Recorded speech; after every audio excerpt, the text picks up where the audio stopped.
आप अपने शब्दों के माध्यम से मेरे इस संताप को दूर कीजिए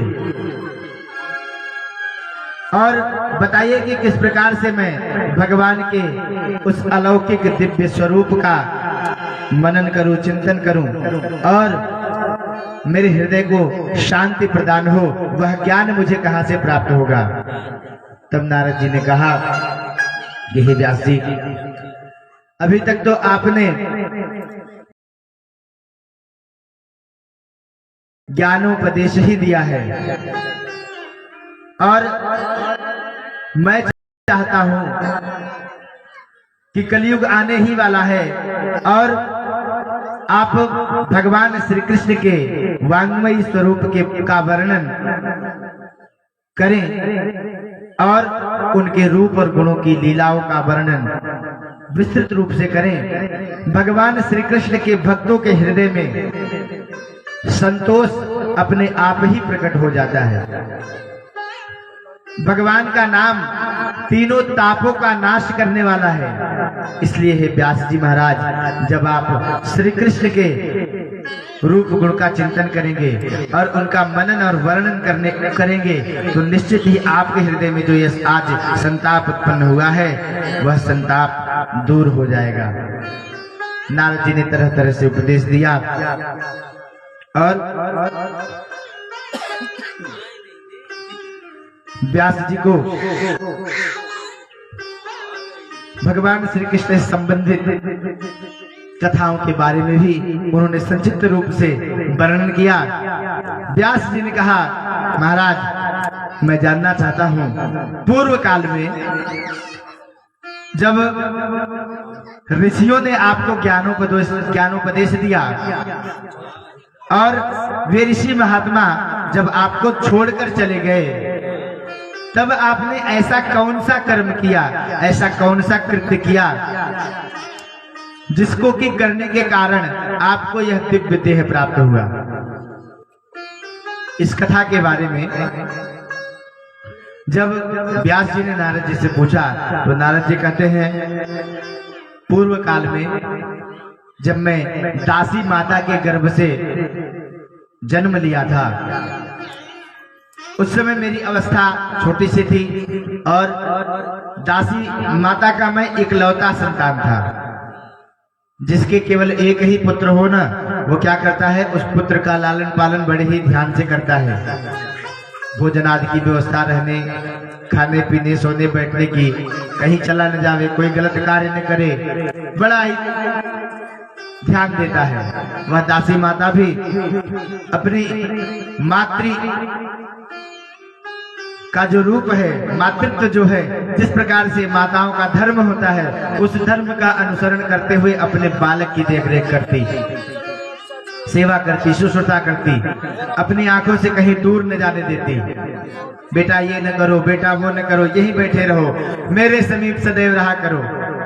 लेकिन नारद जी के मन में तो भगवान को पाने की जिज्ञासा थी, वह कुछ और सोच कर चले थे। उनके मन का भाव तो कुछ और ही था, लेकिन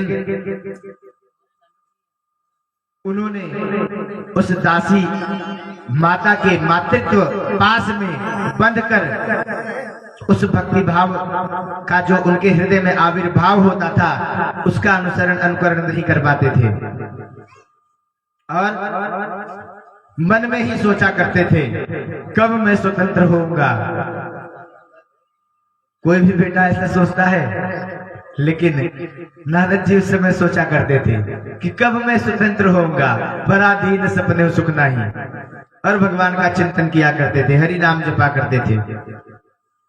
एक दिन क्या हुआ, वह दासी माता सायंकालीन वेला में गैया धोने के लिए जाती है। अंधकार के समय लौट रही होती है तो एक सर्प उसके पैर के नीचे आ जाता है। क्रोधित सर्प उस दासी माता को काट लेता है और सर्पदंश से नारद की जो दासी माता थी, उनका प्राण पखेरु उड़ जाता है, मृत्यु हो जाती है। अब नारद जी महाराज मुक्त हो गए थे, जिस बंधन में अपने आप को वो जकड़ा समझ रहे थे, माया का बंधन, माया रूपी पास में अपने आप को वो जो जकड़ा समझ रहे थे, मातृत्व प्रेम के पास में, उस बंधन से अपने आप को मुक्त जान लिया उन्होंने। और यथोचित माता का संस्कार करके नारद जी महाराज उत्तर दिशा की तरफ प्रस्थान करते हैं भगवत प्राप्ति के निमित्त। बहुत लंबी यात्रा करते हैं, नित्य भगवान का नाम जपते, जो मिल जाता उसको खा लेते, किसी भी वृक्ष के नीचे आसन लगाकर विश्राम कर लेते और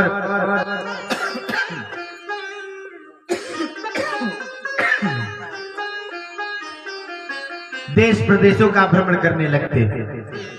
उत्तर दिशा की तरफ कुछ दूर जाते एक बड़ा ही रमणीय नगर उन्हें दिखा। उस नगर की शोभा बड़ी न्यारी थी। कुछ समय तक उस रमणीय क्षेत्र में, उस नगर में निवास किया और बहुत अधिक समय न व्यतीत करते हुए उस क्षेत्र से भी वे भगवत प्राप्ति के निमित्त उस क्षेत्र को भी छोड़कर प्रस्थान कर दिया। वन उपवन घूमते घामते एक विशाल काय जंगल में प्रवेश कर जाते हैं।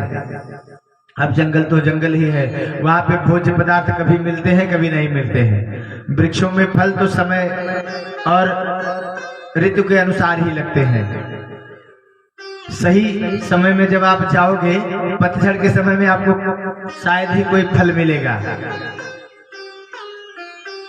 तो नारद जी महाराज भूख प्यास से व्याकुल उस वन में, उस जंगल में, उस निर्जन क्षेत्र में घूमते हुए घामते हुए चले जा रहे थे। विशालकाय बांसों का जंगल पड़ा। उस जंगल में तो कोई भी फल की आशा ही न रही। जल की तलाश में नारद जी इधर उधर भटक रहे थे।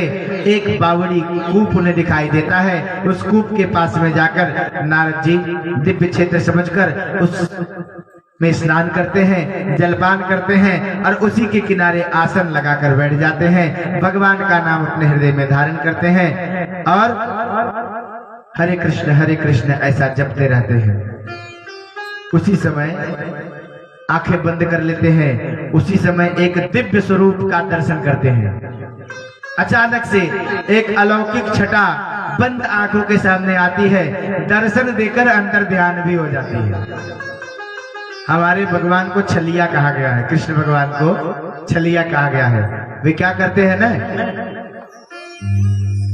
आपके हृदय को छल से चुरा लेते हैं। भक्त के हृदय को छल से चुरा लेते हैं। क्या हुआ भैया?